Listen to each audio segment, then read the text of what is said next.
Batting bowling দুটোতেই ভুগছেন ফর্মহীনতায়। একই সঙ্গে অধিনায়ক হিসেবেও সময়টা ভালো কাটছে না।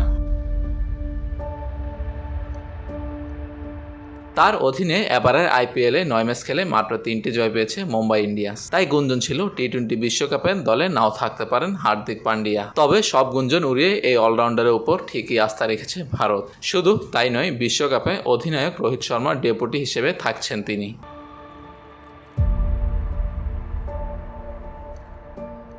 বিশ্বকাপের জন্য আজ 15 সদস্যের দল ঘোষণা করেছে বিসিসিআই, যেখানে জায়গা মেলেনি তরুণ ওপেনার শুভমান গিলের। তবে রিজার্ভ হিসেবে রাখা হয়েছে তাকে।